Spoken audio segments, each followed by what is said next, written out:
I think the discussion of the morning is appropriate to this season of the year. For while it is not essentially a devotional talk, it, I think, gives us some new dimensions and new recognitions of values in the descent of the Christian tradition. And in order to summarize the situation, we'll make an outline of the problems involved, but it is impossible in the time available to study the matter in depth. All we can do is mention a few of the outstanding circumstances. Up to the beginning of the 4th century, the Christian faith was very largely distributed in rural districts, in desert regions, and the churches and communions were isolated from each other. Most of the members of these groups were illiterate, and there was no actual organization or integration of what might be termed the basic doctrine. As 300 years nearly had passed, the isolated regions had developed not only their own peculiar viewpoints, but had already passed through several generations of conformity. The opinions of certain leading minds in these areas became orthodox and were perpetuated generation after generation. But in the different areas, these doctrines were not identical, and in many cases not even similar.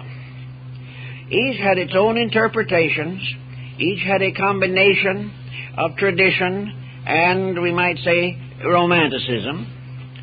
And the situation drifted along like this until an important occurrence took place, which was to change the whole shape of Christendom. In Alexandria in Egypt, which incidentally was the seat of the first seminary for the instruction of Christian priests, in Alexandria there was a very pious man by the name of Arius. This man differed from the prevailing doctrine of the Alexandrian synods. He decided that he could not conform with the teachings of the presiding bishop of Alexandria, whose name, incidentally, was Alexander. The bishop and Arius got into very serious conflict, and time went on, and there was considerable partisanism. Some of the bishops agreed with Arius, and this caused further consternation and discomfort to the presiding patriarch bishop. So, finally, he called a synod in Alexandria, in which about 100 bishops and other leaders of the communities gathered and officially excommunicated Arius. The debate was largely concerning the essential nature of Christ. The problem was that Arius believed that Christ was a spirit that overshadowed and entered into the life or body of Jesus at the baptism. Alexander took an entirely different point of view and declared that in Jesus Christ, God himself as a person, personally incarnated. Well, it was an abstract problem and was one of many that have arisen in the descent of the faith.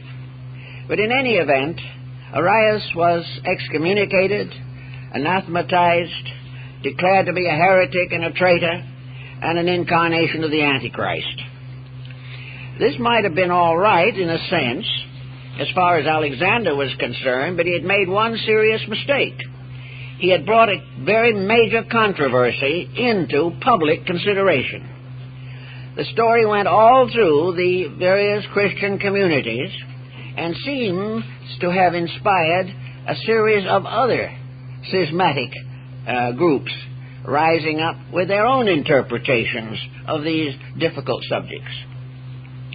Gradually, the Roman Empire became involved in a major dispute which threatened to break out into physical violence. In 313 A.D., the Roman Emperor, Constantine the Great, had issued an edict to protect the Christians. There was to be freedom of belief within his domains. This was all right until this particular problem arose, and it looked as though the Christian community was going to be involved in a civil war, persecution, and other difficulties. Constantine, therefore, sent messages to both Arius and Alexander, asking them to reconcile their differences. They refused. He tried in every way possible to use his royal authority, but this was totally rejected. So after due consideration, possibly with the assistance of his secretary, a Christian convert of Eusebius by name, he hit upon a plan. He was going to call the entire Christian world together in one great council to declare and decide upon what they all could agree upon. The result was the convening in 325 A.D. of the great Council of Nicaea. This council, which met in what is now a Turkish town, brought together about 600 bishops, presbyters, and their attendants and associates. Constantine entertained them all at his own expense, gave them living quarters and everything necessary, and appointed Eusebius as the secretary of the council. This seemingly was met with a certain amount of obedience, though not with too much enthusiasm, by most of the representatives of the various churches. Here we had these people, many of whom disagreed with each other, and before really they had settled down to consider anything, most of them had written private letters to the emperor, accusing one of the others of something.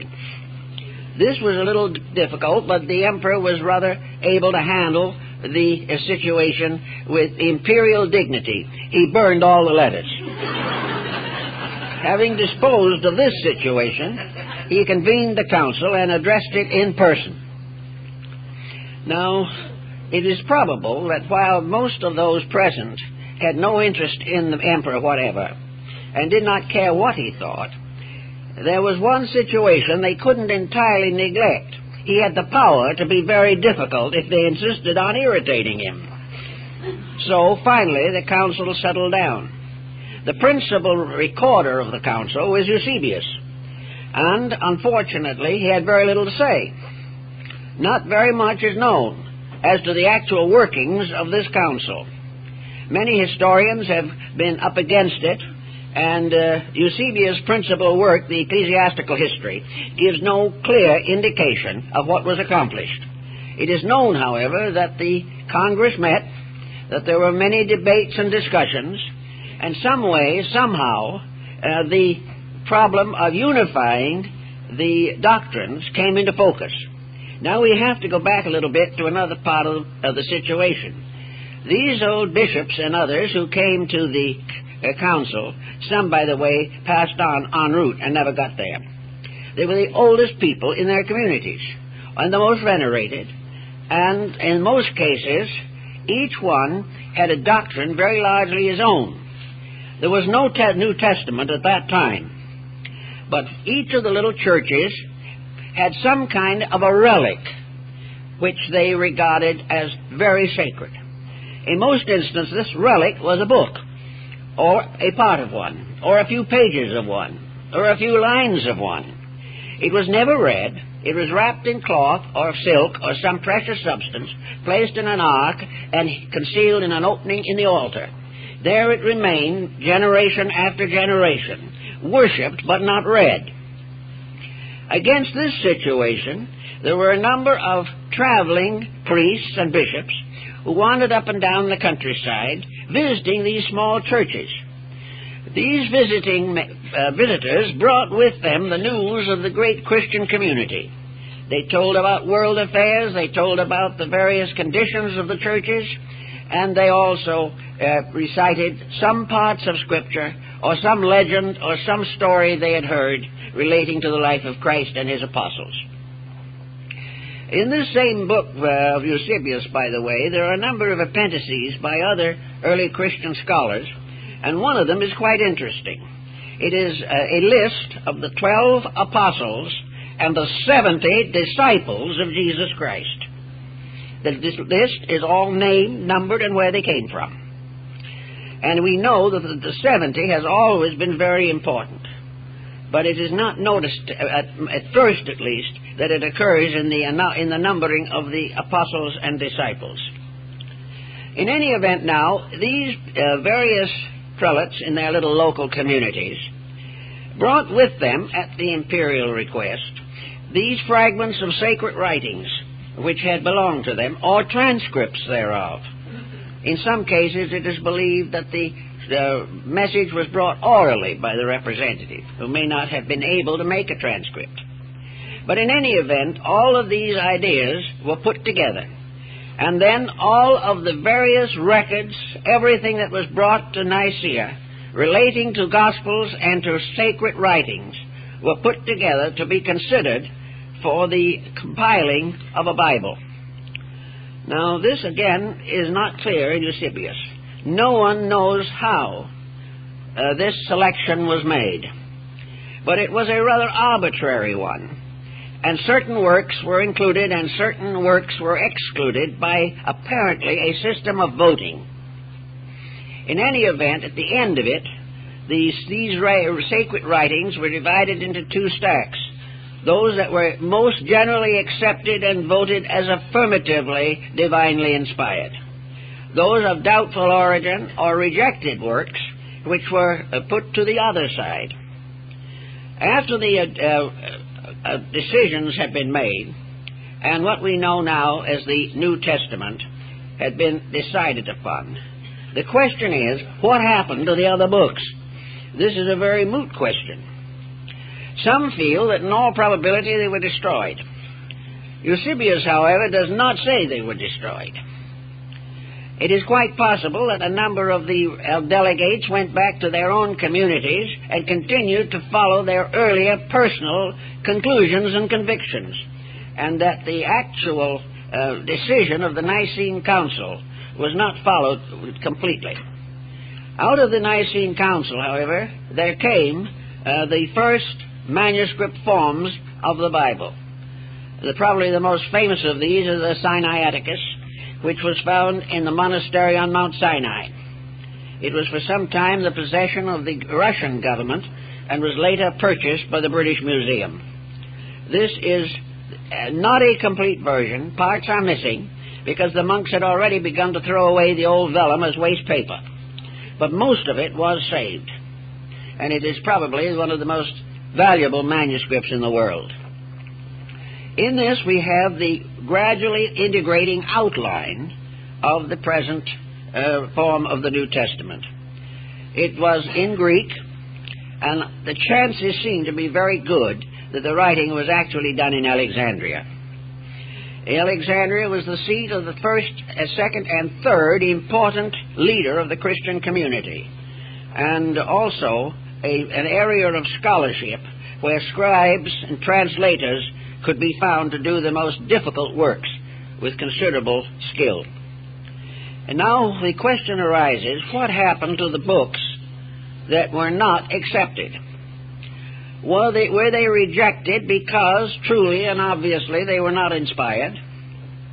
Were they rejected by uncertain votes?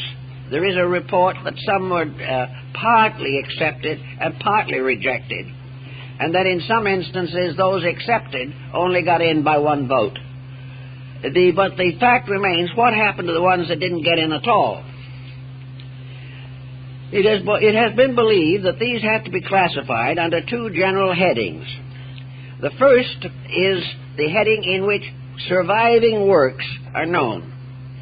About 30 of the Christian apocryphal and apocalyptical writings are extant. There are a number of fragments also that have been recently discovered. To add to these, perhaps the most important of all sources are the ones referred to by the early fathers prior to the Nicene Council, but never found. They are a number of quotations attributed to Christ and his apostles from Gospels that have never been rediscovered.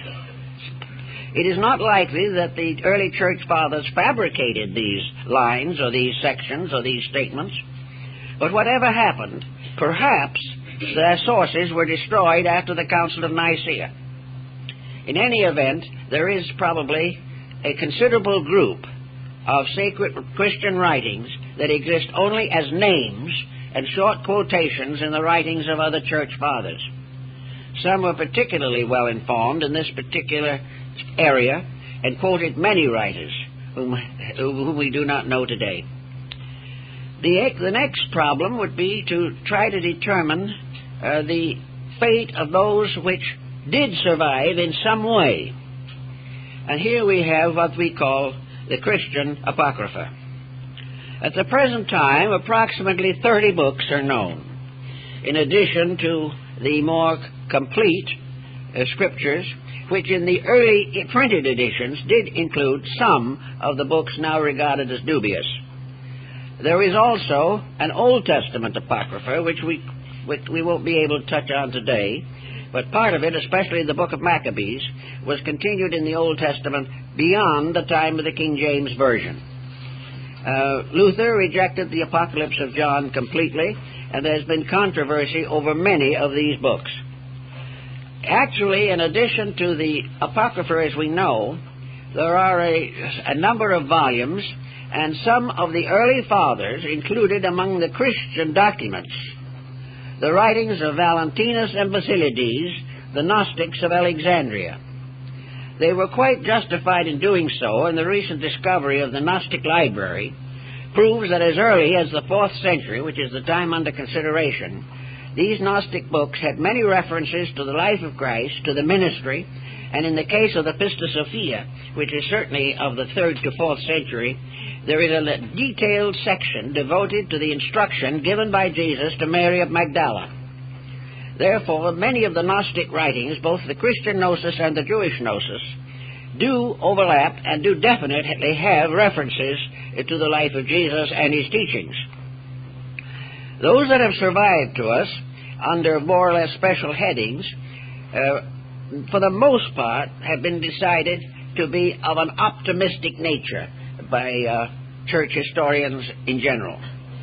Most of the apocryphal lives of Jesus gave strong emphasis to his childhood, which is comparatively weak in the gospel versions. They also indicate that as a small child he performed numerous miracles, of which one, of course, was the creation of clay pigeons which came to life and flew, and several other similar episodes. Also, it is apparent from these early writings that there is no overshadowing of tragedy in most of them. They do not go into the tragedies of the effort to disseminate the ministry. Among the most interesting probabilities in connection with the apocryphal writing is to consider whether they formed a tone or an underlying quality which the Orthodox theologians were afraid of. And this is perhaps best noted in the Gospel of Nicodemus, which is very interesting and does include the death of Jesus and the descent into the underworld and the harrowing of hell, in which he went down. And the discussions between the evil spirits of hell and the Messiah are very curious. But one of the most interesting is that the spirits of evil, speaking of sinners in their domains after death, so that they would be punished until it was time for them to be reborn again into the material world. This probably cost Nicodemus inclusion in the Scriptures, because the Orthodox community was too severe on these particular points. There are many other similar interesting episodes, and some very controversial ones. One of the most interesting and stimulating groups consists of the letters of Paul and to Paul in relation to Seneca. According to one of the apocryphals, Seneca, a Roman philosopher of considerable esteem, wrote many letters to Paul, the apostle, and in turn he wrote to Seneca. The tone of the apocryphal book is to the effect that Seneca, if not a convert, was very sympathetic to the Christian cause. And there was considerable discussion of fine points of theology. But for the most part, the letters were of a kind of general, kindly, and constructive attitude throughout the story. Another interesting group of material deals with the life of Pilate after the crucifixion of Christ.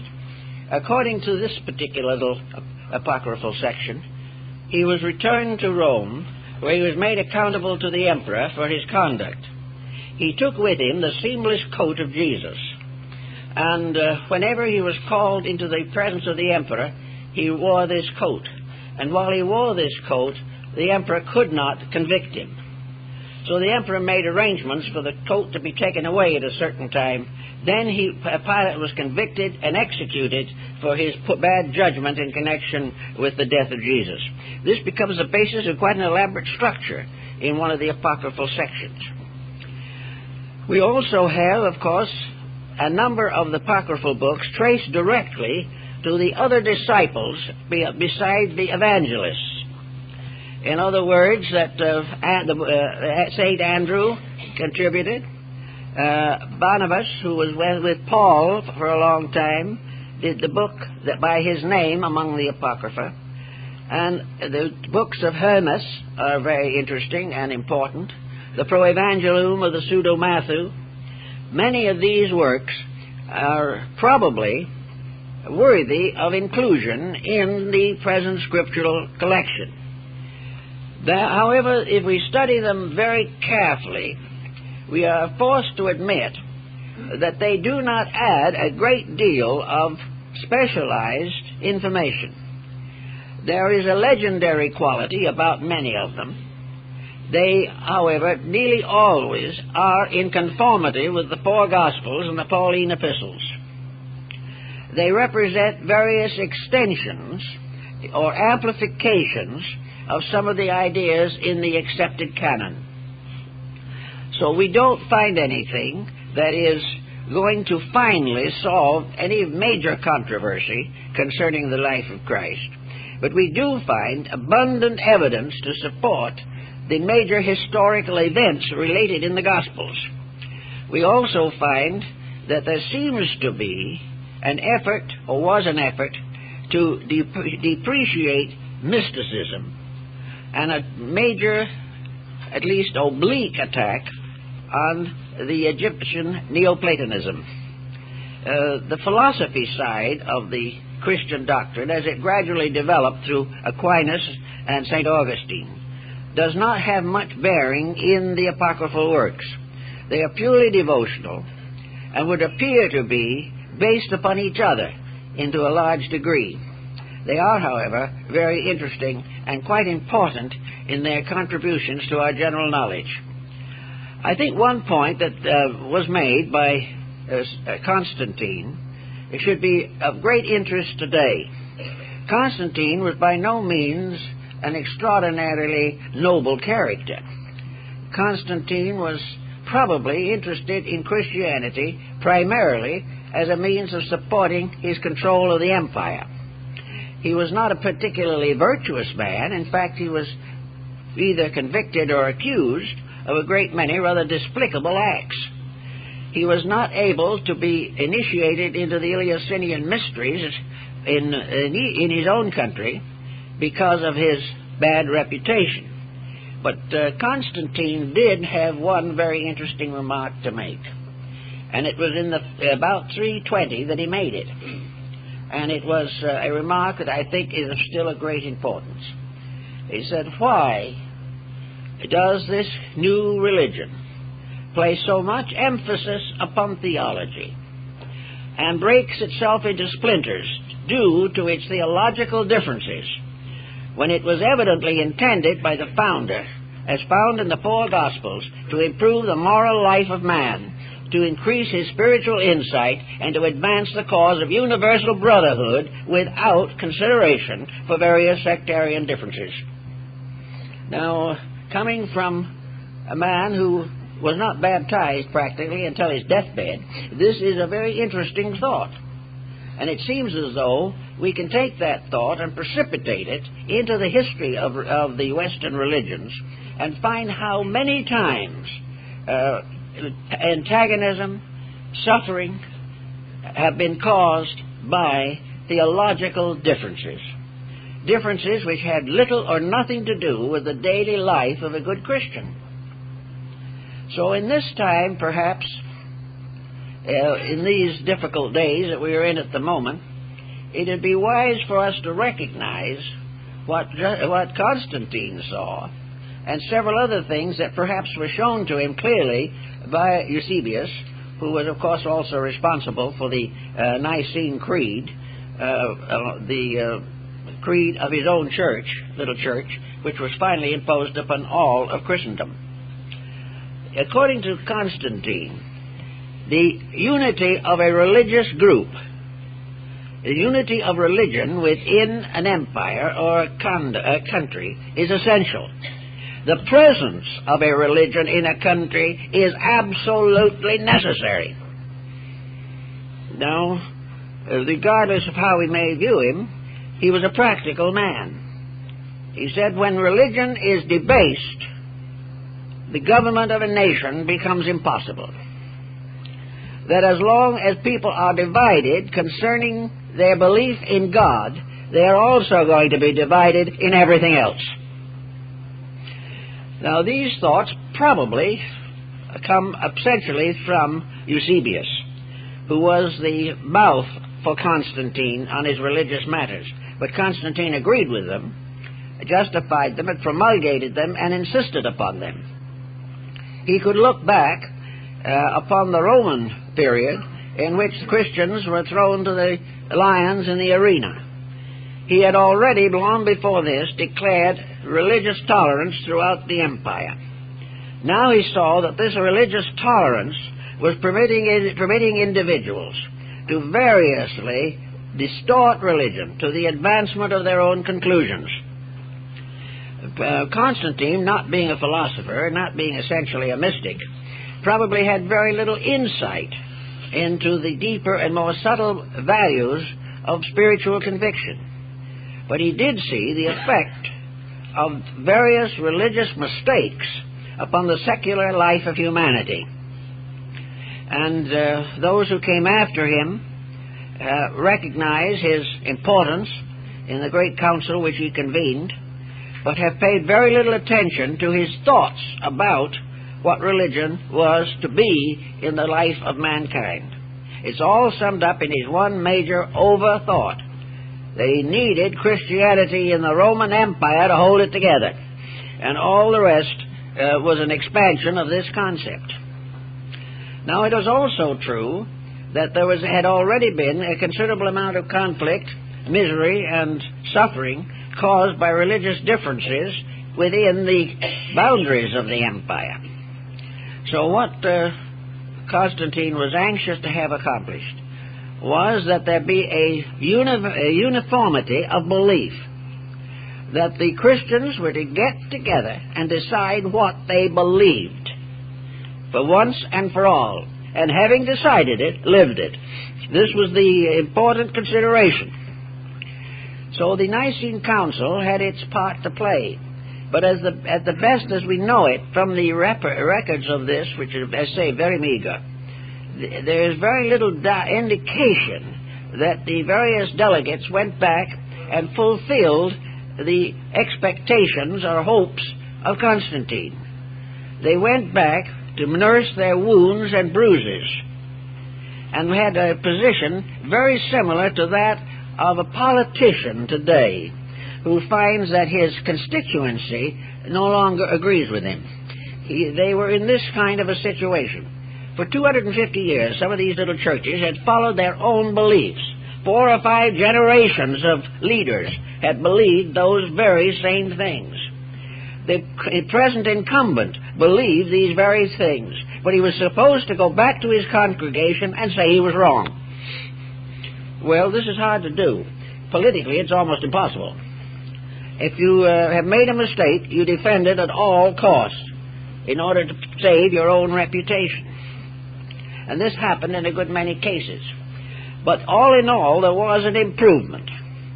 There was a general recognition of the 4 Gospels, and although by the end of the 4th century A.D. there probably were not a dozen copies of them in existence, the influence and implications of them through the more advanced clergy was being felt completely throughout the empire. It was a time in which what we know as the beginnings of formal Christianity, and we then moved from the ante-Nicene period to the post-Nicene fathers, who began to expand. The ante-Nicene, those before the Council of Nicaea, were, might we say, apologists. They were trying to get along with a non-Christian environment. They were therefore, as in the case of Clement of Alexandria and Origen, forced to make certain compromises. They couldn't really come out and call everybody else wrong. So they were careful to try not to offend everybody.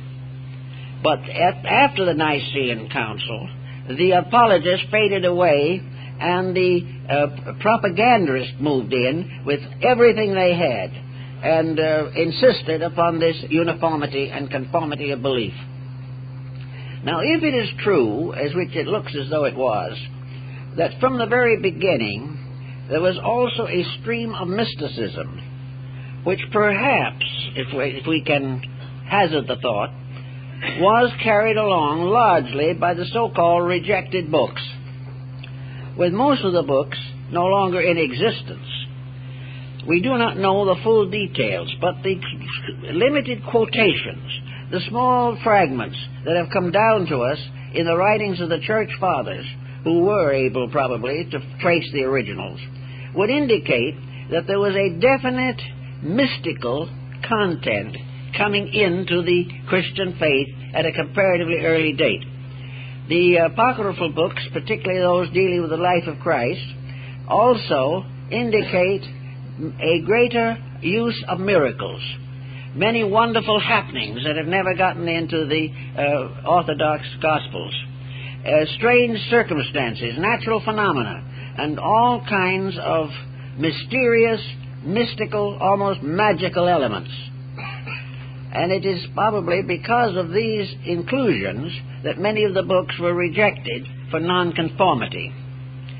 But even though this conformity was not acceptable, there is no doubt in the world that by the 4th century, Christian mysticism was reasonably firmly established. It was based upon one essential point, namely the possibility of interpreting various statements of the Scriptures in a metaphysical manner. That while all things had their literal forms, it was quite possible that these literalisms were symbolical of something else, that everything was not to be taken literally. So most of the early fathers expected everyone to take these ideas literally. But as time went on, even before Nicaea, there is a strong evidence that in Egypt and in Athens there was a metaphysical element coming in. And this metaphysical element was probably preserved in the Gospels most completely in the letters of Paul to the Corinthians. Here we have a considerable statement of a mysticism which also occurs in other of the Pauline writings which are now regarded as apocryphal.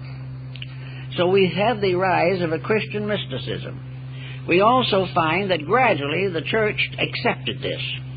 It accepted the possibility of a mystical experience in itself. And gradually the canonization of prominent church fathers depended on one of two factors, either martyrdom, which was the larger one, or a mysterious mystical experience of communion with deity. These two were the basic elements which contributed to canonization. Now, Christian mysticism has come down to us today. It has come down to us within the Catholic Church and also within the Protestant churches. In both of these communions, the mysticism has been largely censored by the doctrines of the sectarian itself. But in spite of this, a constantly increasing mysticism is evident. Now, one of the reasons why mysticism comes in is because with the passing of time and the changes of history, literalism loses dignity. Today, things that were accepted without question 100, 200 years ago are simply no longer tolerated. Interpretations that are completely literal have run against scientific, philosophical, and theological objections. So we have a tendency, which began at the very early time, to interpret all of the essential principles of religion in a mystical manner. This is also justified by the actual words of Christ himself.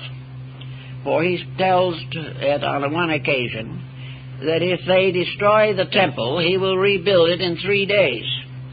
And someone said he means the temple of his own body. And this is an example of the departure from a literalism to an idealism that was compatible with the gradual advancement and unfoldment of human understanding. We also find that throughout the apocryphal books, there are to be found a number of apocalyptical experiences of beings lifted up into communion with deity. The only one of these books that survived in the Holy Scriptures, the Apocalypse attributed to John. But there was one by Peter, there was one by Paul, there were several others by other disciples, and some by early church fathers. These experiences seem to be an effort to recognize the spirituality of the universe. In the days of the Egyptians and the Greeks, the idea of a physical universe with nothing but a physical foundation was unthinkable. And even the fathers of astronomy, Ptolemy of Alexandria, for example, recognized the idea that the physical universe was the shadow of a spiritual world. It was something cast upon the face of nature, which had its origin in a divine purpose or a divine plan. So most of the apocalyptical visions found in the apostles and in the commentaries and the apocryphal works were based upon a system or concept of astronomy which had developed in Greece and Egypt and in Chaldea. We also realize that the apocalypse is very similar in its structure to the Muslim vision of the ascent of Muhammad into heaven. The idea is found also in the Kabbalah and in the early mysticism of the Jewish Kabbalists. In any event, the whole concept was, in all of these works, that the universe was a spiritual reality, that the physical forms that existed were symbols, evidences of something greater than themselves. The point of view that the universe was created out of nothing was held for a time by the early church, but gradually relaxed away, because it was simply not possible to assume that something comes from nothing. But in any event, the main theme of the situation was represented by John in the Apocalypse, is that life is a spiritual mystery, that religion is the recognition of the reality of things unseen, that man himself is a spiritual factor moving through a spiritual world, but this truth is obscured by the restrictions of his own sensory perceptions. Therefore, the early communion had to believe and affirm, as is represented on the ceiling of the Sistine Chapel in Rome, that the divine power fashioning things, creating things, was in truth a deity, not merely a law, not merely a mechanics going on forever through time and space, that there was a divine mind and a divine consciousness and a divine soul behind the mystery of existence, and that the manifestation of this divinity was particularly summarized in the ministry of Jesus Christ. So that the apocalyptical books all have this flavor, but do not fully mature it. One of the reasons why they did not mature it was because to do so, they would have been required to accept certain non-Christian principles, already well known and in circulation in the areas. So it was best not to go into detail on this, but to maintain the simple fact, undeniable and irrefutable, that the universe is essentially a spiritual reality. Most of the apocalyptical writings assume this, the Apocrypha intimate it. And they also intimate in various ways the importance of the individual's acceptances of certain truths. I think we may also say that the Apocryphal books contain a number of allegories like the accepted volumes, which require interpretation to even make reasonable sense. They are parables, they are symbols, they are myths, legends, all of which, however, are founded in the spiritual fact of man's existence in a divine plan. Now today there's another kind of controversy that has arisen, which is no longer relating either to the accepted Gospels or the possibility of enlargement through apocryphal means. The head-on collision today is between what we might term materialism and idealism. The non-believers of antiquity were regarded as heretics. The non-believers of today pride themselves that they are scientific intellectualists. They believe what they believe, just as all these little priests and bishops back in the 3rd century and 4th century believed what they believed.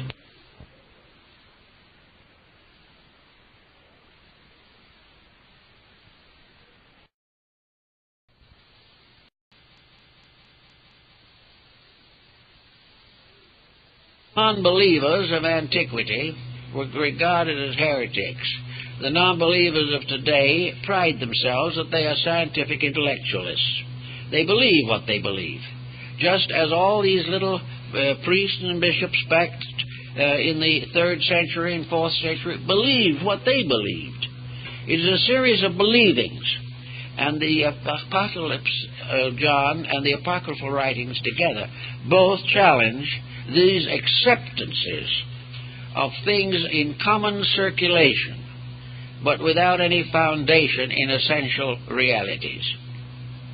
Even in the times of Origen and St. Athanasius, there was a certain misgiving about the acceptances of the past in its orthodox form, that because something had always been believed did not make it infallible. It was only infallible if it was true, and it was very difficult to prove or justify some of the prevailing beliefs which were holding control of public minds even in the 3rd and 4th century. Today we have another head-on problem, but we have not yet developed a Constantine to handle it. And this problem is simply that a world divided between belief and unbelief is in a very serious condition, because it provides the grounds for all kinds of fanaticism, terrorism, and disillusionment in every area of life.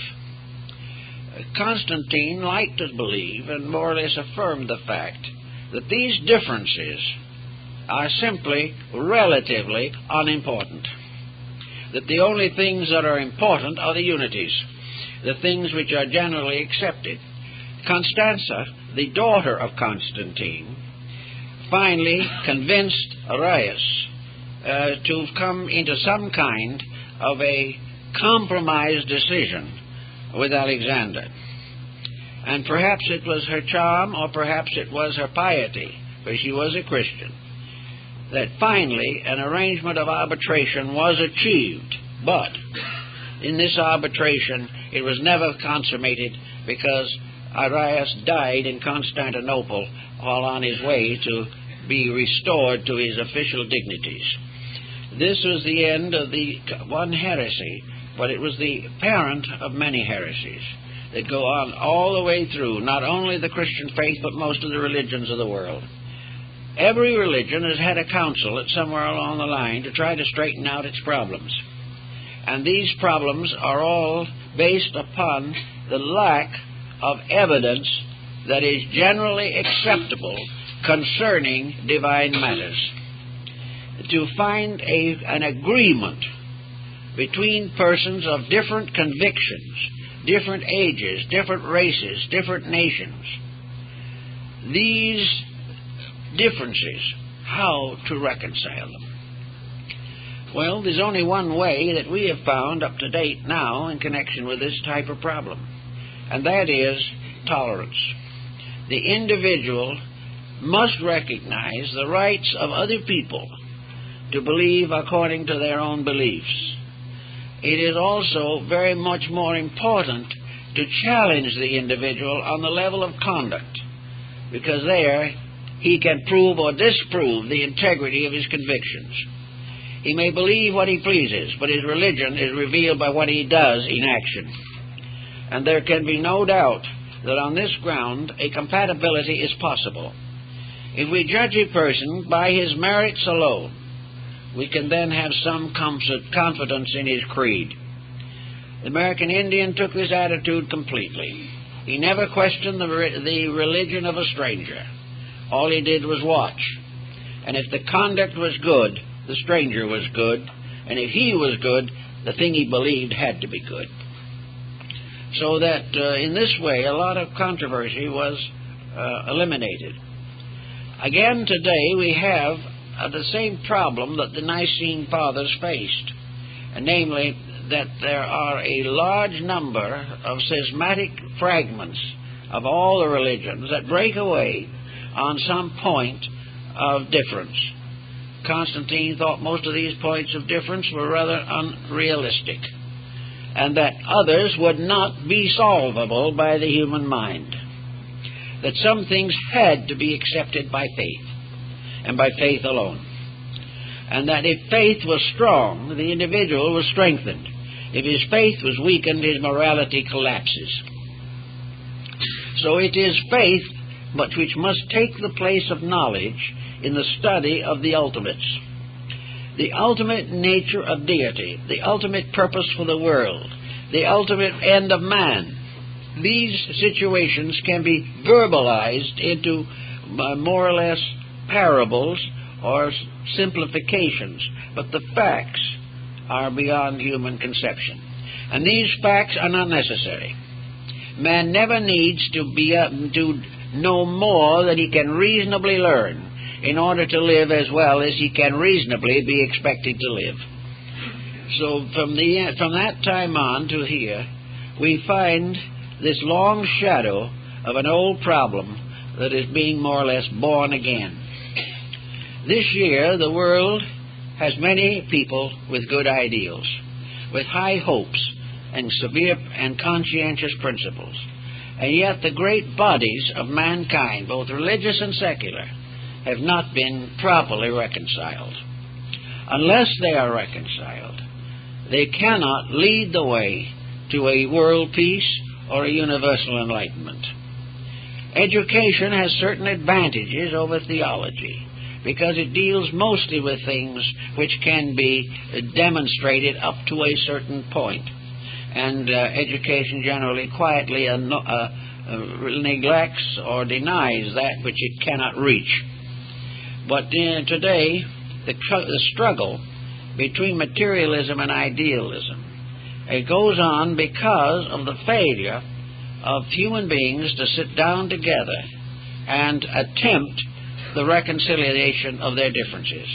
Perhaps the nearest thing we have today to the Council of Nicaea is the United Nations organization. And the delegates thereto are very much like the bishops of the 4th century.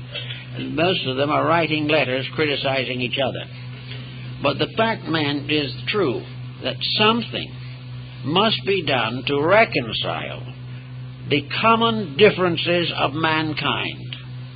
And among these differences there is a violence, there is a tyranny of attitudes, there is an unwillingness to arbitrate, there is a determination to live or die on a certain point or condition. And in most cases, the elements involved are not especially valuable. When I was in New York a number of years ago, I gave a series of lectures in a building there, which was devoted very largely to philosophical discussions of one kind or another. And I learned while there that two very important sects of philosophical thinkers had wanted to use the facilities of this building. They had wanted to have the right to hold their own meetings there. But in both cases it was understood that they could not possibly do it if the other group was admitted. Even if it was a different day, a different place, a different time, if one was admitted, the other would refuse to come. And that was in the recent years. So this type of thing is slow in breaking down. There are evidences that it is becoming somewhat better. And there are now groups that are able to get together who had no common ground 50 years ago. But the great problem still remains. The 4 or 5 great religions of the world all have essentially the same teachings. And as one great scholar of the past said, there are 70 names of God, but only one God. There are many faiths, but only one reality behind them all. And we have been divided for centuries by names and words. We have thought if the word was different, they were talking about a different thing. But this is not true. The one great thing that we have to learn is the divine law governing life. And we have to learn to get together and serve that law together and in cooperative relationships. World Fellowships of Faith, I attended the World Congress of Religions and many other groups trying to work out these problems. They have strong support from minority groups, from those who are not prejudiced, but the rest are in the same bad spot as that which confronted Constantine in 325 A.D. The situation must be clarified. We cannot permit this difference of opinion. We cannot permit any unreasonable, unfair condemnation of an individual on a principle which does not involve ethics or morality or integrity. Integrity we may demand. Ethics we may hope for.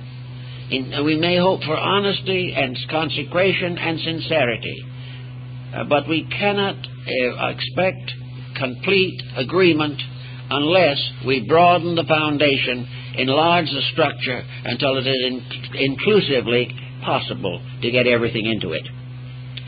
Now, at this time, we are gathered to celebrate the birthday of the greatest figure in the history of humanity. And the power of this figure in the transforming of the life of mankind cannot be overestimated. All the words that were written about him, all the Gospels that try to interpret him, are secondary to the miracle of the fact itself. We found finally a voice that was the loudest voice that the world has ever heard, a voice which is still strong enough to control the religious life or influence the religious life of over half of the human race. Now, this power lies not in wealth, in militarism, despotism, or physical authority, but in the magnificent example which reaches into our lives and hearts and inspires us to do likewise. We are in the presence of a magnificent symbol of man's proper way of life. The constant recognition of loving one another, of serving truth, of sacrificing self for the common good, and for the recognition of the divine in all of its manifestations in all the areas of experience and phenomena. Recognizing this, we do have a tremendous wealth, a wealth of spiritual integrities, a wealth that cuts through all of the racial and economic and social states of humanity. We have many groups in the Christian communion from other nations, other races, from far places, and every phase of human culture has been influenced. So therefore, we need now perhaps to learn the lesson of the Council of Nicaea, to learn the lesson of finding a way to codify the entire concept of man's life. Several efforts have been made to write a religious book, a universal religious book. My old friend Dr. Riley tried to do it. He called it a Bible of the World, in which the best sections of all sacred books are brought together. This was a very noble experiment. Many profited by it, but it was not strong enough to move the situation in the direction that it has to go. The constant effort of these different beliefs to dominate each other is not consistent with the future well-being of humanity. No one wants to take these beliefs away from them, but it is necessary that they also hold strong enough beliefs in common to make possible a close fraternization and a complete cooperation with the cause of world peace and the improvement of the social condition. This goes back again to the mystical aspects of the early church, as found perhaps best in Neoplatonism and in the doctrines of the Gnosis of Valentinus and Basilides. These recognized a great chemistry, a kind of alchemy, and the alchemists had it. That was the transformation of human nature. The old beliefs of the mystics, both Christian and non-Christian, have descended into Europe through the great teachings of men like Bamy and Paracelsus and Lully and other great leaders of mystical thought. A deeper meaning that the real problem is the transmutation of human nature, and that the transformation or universal reformation of humanity is the only solution to our problem. This was the original problem of the Gnosis and was one of the earliest problems of Christianity. The early church fathers believed firmly that the heavenly world would come to earth, that in due time and in due course there would be but one world, one humanity, living together in peace under one God. This dream still has validity. It is still something that we have to fight for or work for or struggle to attain. And unfortunately, up to the present time, it's been a very difficult path. Actually, however, there is progress. And the consideration of further details concerning early Christian history will have quite a bearing upon the future. Because as we go back to the original revelation and get away from the interpretations, we find a more solid substance upon which to build a unity. Interpretations of all kinds can grow up around an idea, but these interpretations are very conflicting and often contradictory. So if they can be eliminated and we go back to the idea in its own nature, in its own substance, in its own essence, we may find the common ground we need. We have to strip off centuries of interpretation to rescue the dream that was in the heart of the Christian religion. We are doing it in slow degrees, but it is coming. And when the time comes for it to really play its vital role in the reorganization of human society, it is only reasonable to hope that it will unite with all other faiths in the common purpose for which they all stand, and will not hesitate simply because another faith has a different name. That we will no longer consider the heretics and the non-believers. We will rather recognize that these are terms in our own minds, but that everywhere, from the beginning of time, religion has had one purpose, and that purpose was the improvement of the inner life of man. This is the thing that is most important. This is the emphasis that Paul made, both in his accepted epistles and those which are in the Apocrypha, that the great problem of all time and all things is that we all come together in the realization of the brotherhood of man and the fatherhood of God. Until this experience comes, we are not religious. The Gnostic Christians and some of the others had a mystical baptism, which is implied in some of the apocryphal writings, but not clearly set forth. In this mystical baptism, the individual simply stripped off all of the garments of his believing and went back to the source. That he was to start as a little babe again. For while he might be a grown person in body, he was a little child so long as his inner life was not strong enough to sustain him. The purpose of the child is to grow into an adult in whom the power of self-determination is sufficient to guide life. It is only the individual who can guide his own life in the way it should go whom has any right to be regarded as mature or grown up in his concepts. So the ancient rites often reduce the person again to a kind of second child, as is the words of Jesus, that the kingdom of heaven is the kingdom of little children, and that these little children, growing up in the faith, growing up in idealism, growing up in integrities, would ultimately become mature, and in their maturity would work together with all of their kind for the preservation of humanity and the safety of those little children who had not yet grown up. Thus, the purpose of the entire situation still is what it was in the beginning, to answer a primary question, namely, is there a power of infinite good at the source of life? Is there a law that determines all action?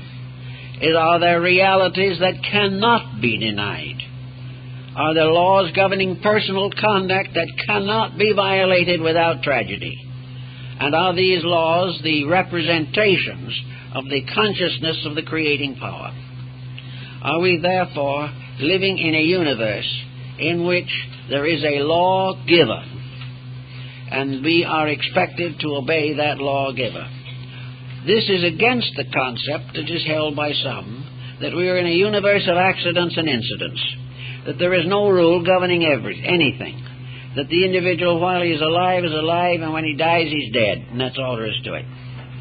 This type of belief has made possible most of the miseries of the human race, and the idea that we must cling desperately to it, regardless of anything, is very much shadowed out again in the great argument between Arius and Alexander.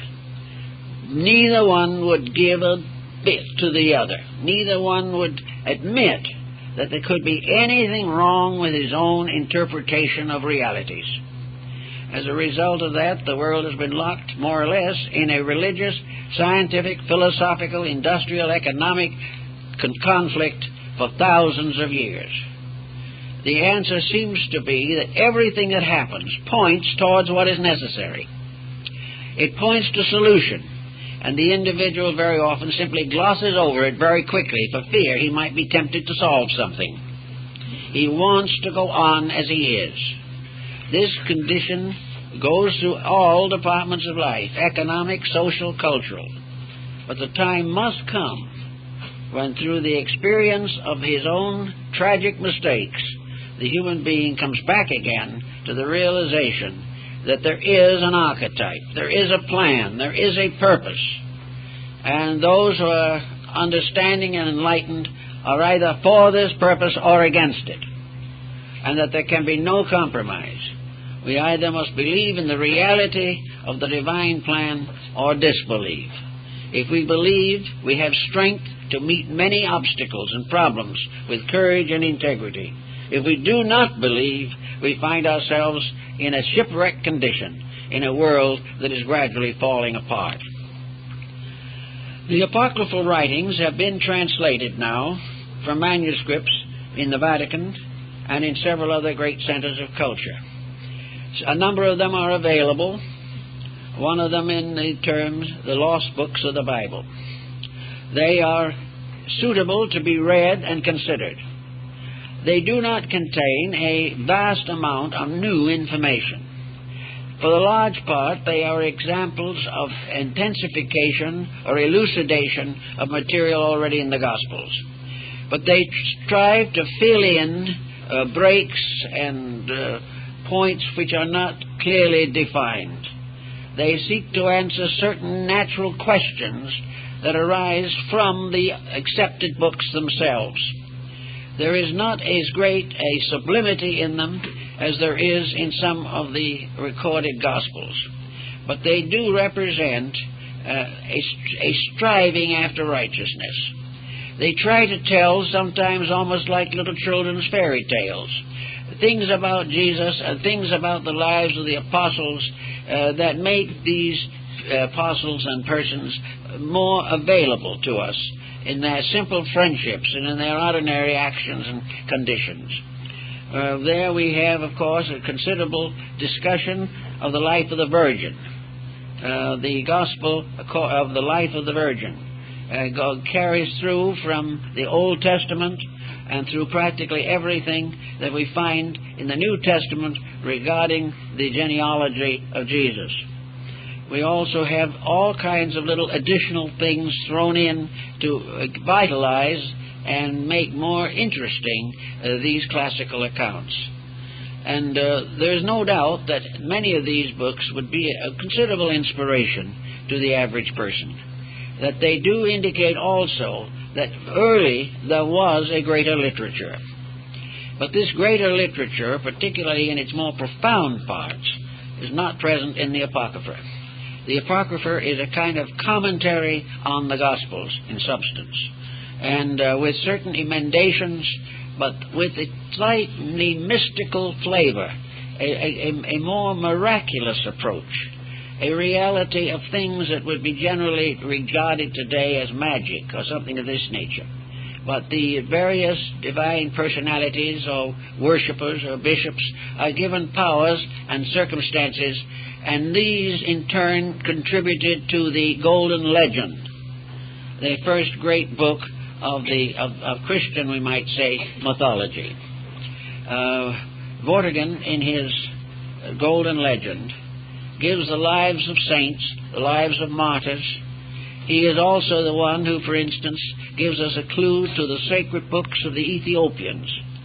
For there is another group of Apocrypha that we haven't considered at all, and that is books that arose in distant communions where the faith has remained unchanged for nearly 20 centuries.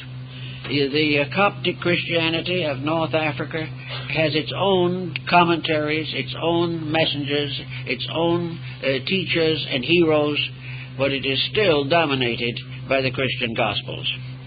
So there are all kinds of side writings, some of them quite old, others simply representing the piety and enthusiasm of leaders of the 12th to 15th centuries. But in every case, there is something that gives a little new angle to the old problem. But mostly now I think we are all concerned with what is found in the Apocrypha as well as in the revealed Gospels or the accepted Gospels, is this great crisis, not as a prophetic thing. Some have tried to make this crisis a dated prophecy, particularly in the book of Revelation. But it is not a dated prophecy, it is timeless. The conflict between the individual and the pressures of the opinions of others, this conflict has always existed. The desperate effort to maintain uniformity, even at the expense of progress, has also survived to us from the past. I think we do need, very definitely, a new concept of basic interpretation. We do not need to touch the Scriptures themselves, but we need to create a text dealing with the use of them in the immediate problems of international affairs. We need to help people in this world to recognize that they shouldn't drive a car under the influence of alcohol, that they should take care of their children properly, that they should produce entertainment that is fit to see, and that always the man is responsible to a divine law and a divine purpose. But he will not serve that purpose or that law unless he believes in it.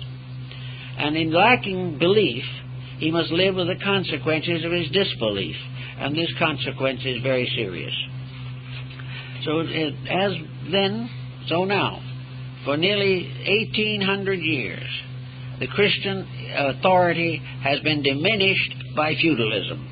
It has been damaged by conflict within itself, conflicts that have never really been solved. Some of them partly arbitrated so that people can get along in the same community without actually warring over it. But still, in the lives of many people, their own peculiar creed is true, and all others are untrue. As long as this remains as it is, the munition makers will have a busy day. As long as we permit differences in our personal convictions to destroy friendships, break up homes, and damage characters, we cannot blame others for the difficulties that follow. We are now very much in need of what Constantine recognized so long ago. We need of getting together all of those of good spirit and letting their power be available to that more legitimate leadership, which might in turn finally solve the present problem. In other words, if the leaders believe in the people and the people believe in their leaders, things will go better. But the only way this can be accomplished is if the people and the leaders both believe in principles and believe in the integrities and values of life upon which civilization must stand. So now we have another Christmas season coming to us out of the past, an opportunity to restate in our own lives values which inwardly we know to be true, but we have never allowed them to really interfere with doing as we please. The time has come, I think, to think of Christmas more as a rededication, a recognition of an eternal value, a value which we can reject and perish or accept and live. That the teachings that are essential were not essentially given to the world by only one teacher. Honesty is a world conviction. Kindness is a world conviction. Buddhism is waiting for the Lord Maitreya, whose name means kindness. And kindness is to be the coming Savior of mankind. Whether we call it the Lord Maitreya or the Messiah, it is the same thing. For it is the quality, the principle, and the energy which the Word symbolizes that doeth the works. It is not the Word. So everywhere we are waiting for world peace, world understanding, world cooperation. We are seeking to feed the hungry and fulfill all of those requirements which Jesus bestowed upon His apostles. And in order to do these things, we must begin to think in terms of solution and realize that while this may be a little difficult, while we may find it hard to give up some of our pet notions or to share our goods with the unfortunate, that in the long run it is the virtue of the truly religious person to work constantly against the selfishness in himself and to gradually recover from the blind spot which he has permitted to develop, in which he is able to live his daily life without consideration for the spiritual importance of the things that happen. The happenings of daily life are symbols of the quality of human attainment.